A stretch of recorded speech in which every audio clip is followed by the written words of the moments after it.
The first bone in which I identified a cut mark was a left pelvic bone.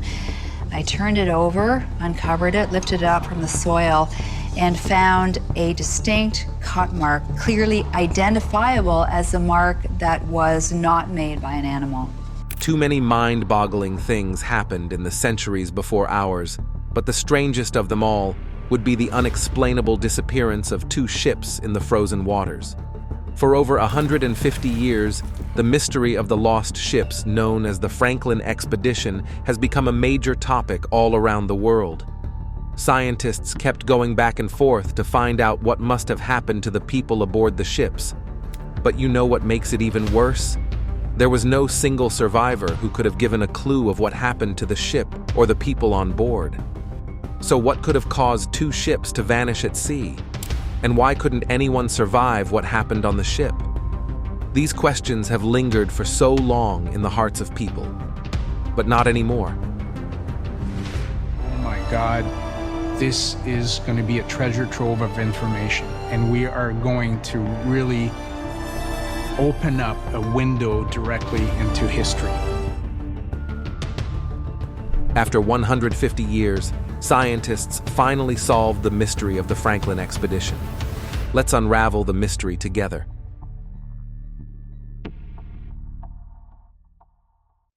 The Franklin Expedition. Think of the mid-1800s and imagine what transportation would have looked like. With no airplanes at the time, the journey through continents and several long-distance travels could only be done over the seas. The economy was dependent on that as well, and many nations would take the risk of traveling long distances in ships. I'm talking of journeys that may take months and months. But if there is one thing about these ancient journeys, it would be that they did not sound so risky to the people at the time. Several business journeys were usually made in ships, and it was as normal as whatever you can think of right now. Well, it worked for them, and several journeys were made without any risks attached, but it didn't always happen like that. In fact, many of those exceptions are so mysterious that they become stamped in the world's history till eternity. One of them is the Franklin Expedition. In 1845, the guy named Sir John Barrow, the second Secretary of the British Admiralty, set his eyes on one of the last useful waterways and decided to get some trade done through it. Since he was already about 81 years old at the time, he felt that it would be nice to wrap up his career with one big journey and retire in grand style. However, little did he know that this last expedition of his was going to put his name in the dark chapters of the book of history. So, as nothing would prepare him for disaster ahead, he ordered the expedition to be assembled, and he started a search for someone who would lead the expedition. However, things didn't really go so well at first, as his first 2 choices declined his offer. The first guy was William Perry, who said he had traveled the Arctic too many times that he was now tired of the journey.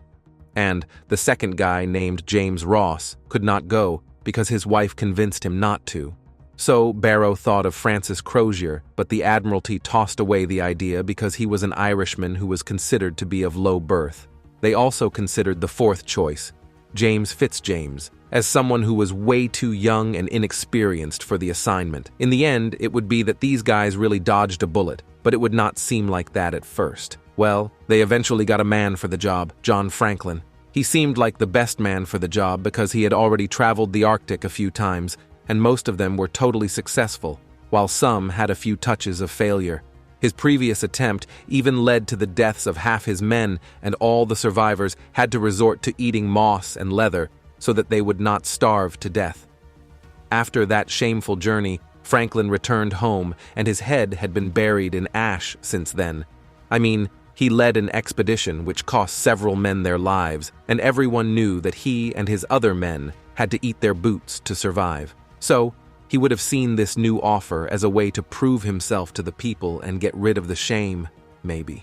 Franklin was also known as a man who was somehow too enthusiastic about his expeditions. However, many people believed that he got carried away with his goal on the failed journey. In their minds, he was rushing to get the job done rather than be careful on the journey.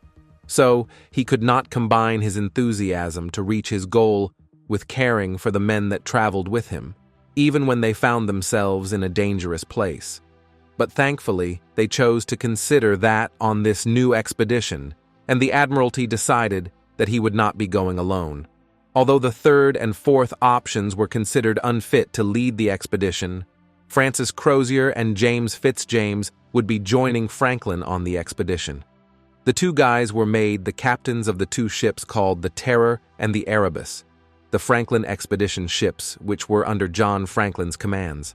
Also, they would not leave any stones unturned as far as the ships are concerned. They spent all they could to make sure that no cutting-edge technology was left out. The lead ship, the Erebus, was a Hecla-class bomb vessel which was commissioned 1826. It is 105 feet, 32 meters long.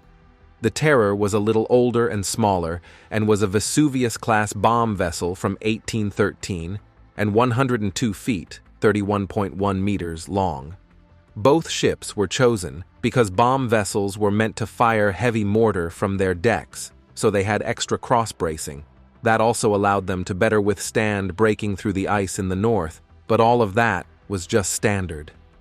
In addition to that, portions of the ship's wooden hulls had been doubled in thickness, with even more iron sheeting added to the bows and along the waterline for the expedition. Both ships also received vents for internal heating, as well as a brand new addition no ship in the Royal Navy had ever possessed before. I'm talking of a propeller which was fitted in the ship.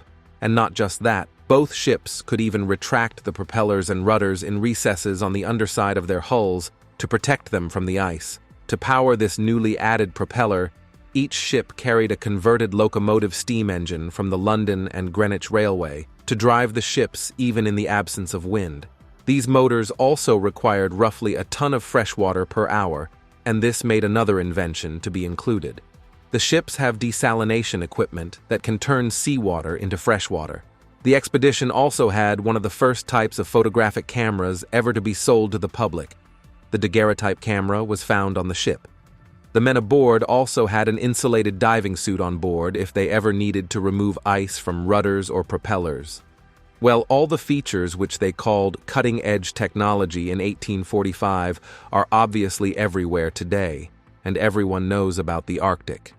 However, to the men going on the expedition, it would have felt like they were going to the moon. In fact, at the time of the expedition, only 6 of the 24 officers had been to the Arctic before, and most of them wouldn't have been able to imagine what they should expect. But the guys sending them on a journey know that months could pass without the sun setting or rising. The entire ocean turns to solid most of the year, and the land is so barren that you will only ever see white snow, gray rocks, and dark blue waters. Regardless of the dangers that may be ahead, the Erebus and Terror set sail on the 19th of May, 1845.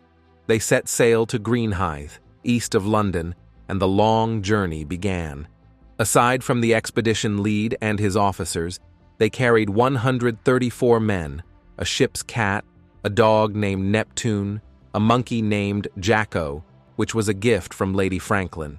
They also carried 2 tons of tobacco, 7,500 liters of liquor, around 12,000 books, theater costumes, sports gear, and about 16,000 tin cans of food. The most important part of the journey, if you ask me. These cans included fruit and vegetables to help the guys avoid scurvy. Let's just say that it contained all the ration the guys needed for their expedition. The ship set sail, stopping at Stromness in Scotland and then across the Atlantic, to Whalefish Islands on the west coast of Greenland, with 2 other ships accompanying them. The 2 ships would then top up the supplies of the Terror and Erebus before departing back to England and leaving the expedition on their own. After they had spent a while on the journey, things got fishy for the first time when they sent 5 members home after they fell ill during the Atlantic crossing. Then they stopped at an island where the crew spent a few days ashore, enjoyed all the warmth that they could, and they wrote letters home before they continued the expedition. But unknown to them, those were their last letters. In the letters, they said the officers had already begun their scientific work. They were tracking the weather and other natural phenomena. Franklin also reported that he had banned swearing and drunkenness, but the people were not so sure about how effective that would be with the sailors. But putting all these aside, all the crew members were really confident and excited that they were about to step off on the adventure of a lifetime and put their names in the book of history as the guys who went on the largest expedition in the 1800s. Well, so they thought. The expedition set sail once again on the 12th of July, 1845, with 129 men aboard. 2 whaling ships met up with them in Baffin Bay, where they waited for an opening in ice before seeing them off into a large channel which they called Lancaster Sound. But that was where the expedition was last seen, and this marks the beginning of an age-long mystery. They vanished as soon as they entered the Lancaster Sound channel, and for the next 150 years, it would take some follow-up expeditions and investigations to connect the dots and really determine what happened to them. The mystery of the expedition. Though the investigations are still ongoing and scientists keep looking for the right answers, there is so much that we now know about the lost expedition compared to what was known in the last century. In the Arctic, sailing is usually slow, and I guess we all know why. Even during the summer, most of the channels are usually frozen and packed with ice. So, when it comes to a journey through to the Arctic, captains and crews know that they need to push floating chunks of ice out of the way as they go on. If they accidentally bump into an iceberg, or they push it too quickly, the collision could damage the ship's bows and cause them to sink. So, this would make sense as one of the hypotheses people made about the lost expedition. In fact, this would make sense when you find out that the ship was not even in the best shape to push any ice out of the way. The steam engines, which were fitted into both ships to power the new brass propellers, could only produce 25 horsepower at 4 knots.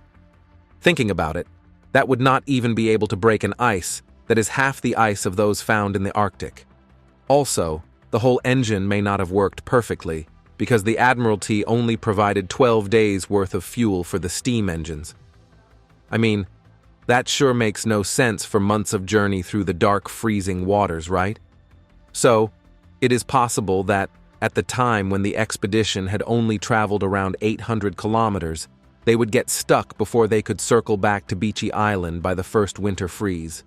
So, throughout the first winter freeze, both ships were probably stuck between Beechy Island and Devon Island to avoid hitting the freezing sheets of ice that would be piled on top of one another in the high wind.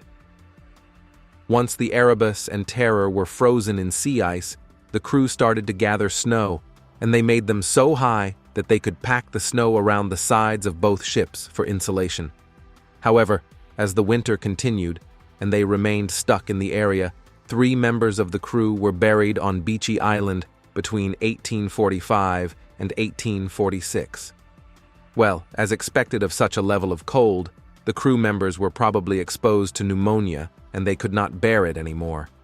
But scientists believe that pneumonia couldn't have taken out all the passengers. They were sure that something else could have been the culprit. Yep, they were right. The other culprit was none other than the 16,000 cans of food that they brought on the expedition with them. After years of expedition, the cat was let out of the bag, and they found out that the canning was a rush job which they gave out to the lowest bidder. Think of bad lead soldering which left traces inside the cans, and many of the cans that were not even properly cooked or fully sealed. The canned food would probably be the major cause of their problems on the expedition. Not even the cold. I mean, how do you explain that some of the canned foods might even be rotten with molds growing in them already? And the crew would have to eat them because they were stuck on ice, and they most likely didn't have any other options. This hypothesis proved to be true in 1984 when hair and tissue samples were from some of the men that were buried on Beechy Island, and scientists found out that they had unbelievable levels of leads. But there's more. The lead levels discovered in their bodies were still too much to be blamed on canned foods alone. Further investigation showed that the water desalination equipment they brought with them never meant to supply drinking water because its pipe was made of lead, and that could have easily degraded and contaminated the water in the presence of salt. So, since it was majorly used to turn extremely salty seawater to fresh water for drinking, you should know where the problem came from. In addition to that, Another theory to explain the unexpectedly high levels of lead in the bodies was the lack of zinc in the crew's diet. Over time, this lack would cause the body to start breaking down its own bones and release more lead into the bloodstream. So, you can say that the crew of the Franklin's expedition had all the recipe for disaster specially made in hell. Talk of a combination of bad food, lead poisoning, and zinc deficiency, which made any disease the crew encountered even worse. This combination of chaos damaged their immune systems, caused brain fog, and slowly built up as the years went on. To make matters even worse, the 5 men sent back home from Greenland before the ships even reached the peak of the journey were said to have returned home with tuberculosis. This means that tuberculosis was also part of the problems which existed on the ships. Also, the major problem would be that the guys found themselves in one of the most dangerous places in the world. At the end of the winter in 1846, things must have gotten worse when Franklin accidentally brought the ships to the west side of King William Island. According to researchers, the area was like a funnel which narrowed down and gathered ice flows from different channels. So, on the 12th of September, the expedition got locked on the dense ice flow, and they would now have spent another year of winter in the dangerous channel. In May of 1847, 8 members of the expedition hiked to shore, and they had letters which would give a hint to future explorers. The letters stated where the ships were all through the winter, and it also reported their previous stay at Beechy Island as well as the trip around Cornwallis Island. The letter ended on a good note, and the writer stated that all was well, but little did they know that the worst days were still in front of them. Probably the crew was planning to leave the Arctic soon, and they could be why they left messages in the first place. However, the Arctic was at its worst that year. It hit the lowest summer temperatures, and the ice never melted all through June, July, and into August. According to modern ice core samples, it has been confirmed that the period of the expedition was the peak of an unusually cold 50-year period, the period which had less season of melting than any period in the previous 1,000 years. The Erebus and the Terror remained stuck in the ice with all the crew. During this time, the Terror began to list heavily in the ice, and most of the crew moved to the Erebus to share heat and also have a share of some of the ration that was left. The Terror was instead used as a cold storage for excess supplies and for the bodies as they began to mount. Before this time, the guys back home would probably not be bothered, and they would think that nothing could be going wrong with the expedition. However, one person was quick to realize that something was fishy, and that was Lady Franklin. Her worries grew even more in January of 1847 because she expected her husband to spend at least one winter on the ice, but 2 winters on an expedition was just as troubling as it sounds. So she asked that the Admiralty look into the situation and start a rescue operation if need be. But it seemed like the Admiralty trusted Franklin so much that they were confident the expedition was going on well. At this point, it looked like everyone except Lady Franklin didn't see anything wrong just yet. So Lady Franklin took matters into her hands, and she went directly to the British public, calling everyone that cared to help her and see things from her point of view. Fortunately for her, one of her friends named Charles Dickens was able to use his standing as the most popular writer in England to influence things and get help for her. Finally, in the winter of 1847 to 1848, there was still no sign of the expedition, and the Admiralty was now convinced that it was time to act. They were sure that something was wrong, and it would be dangerous to ignore the year-long outcry of the public. In early 1848, a search and rescue operation was sent from both the Pacific and Atlantic ends of the passage, as well as overland. One of the men who participated in the search was James Ross, who was one of the men who had refused to lead the expedition in the first place. But this guy, I guess he had to save the life of his close friend, Francis Crozier, so he set sail on the HMS Enterprise and went on the search operation. Also, the Admiralty offered a £20,000 reward for anyone who assisted the expedition. That's around $2.5 million today, and of course, that's a lot of money. They also offered $10,000 for anyone who had information about what happened to the expedition. So, in no time, they got people to go on the search and rescue mission, and they went on a journey to discover what went wrong. Anyway, they probably acted too late in the end. I mean, we're talking about 3 whole years of being stuck on the ice. So, at the time of the search and rescue, they discovered that John Franklin was dead, alongside hundreds of people on the ships. But the cause of their deaths would be hidden until years later when scientists dug into the depths of the mystery. In fact, they discovered that some of the crew members could have resorted to cannibalism as they lacked food in their last days on the ice. They discovered marks on the bones which were dug up years later, and it was so bad that some crew members might have tried to drill other people's bones to get to their marrows. To wrap things up, the area where the Erebus and the Terror were stuck was so dangerous that even some of the rescue ships needed to rescue themselves. However, the good thing is that the whole truth about the expedition is no longer hidden, and it has been unwrapped for every eye that cares to see. And this is where we would draw the curtains on this mind-blowing and fascinating topic. What do you think about this mystery of the Franklin expedition? Do you think that they would have been saved if the Admiralty acted faster? Let us know what you think about this topic in the comments section below.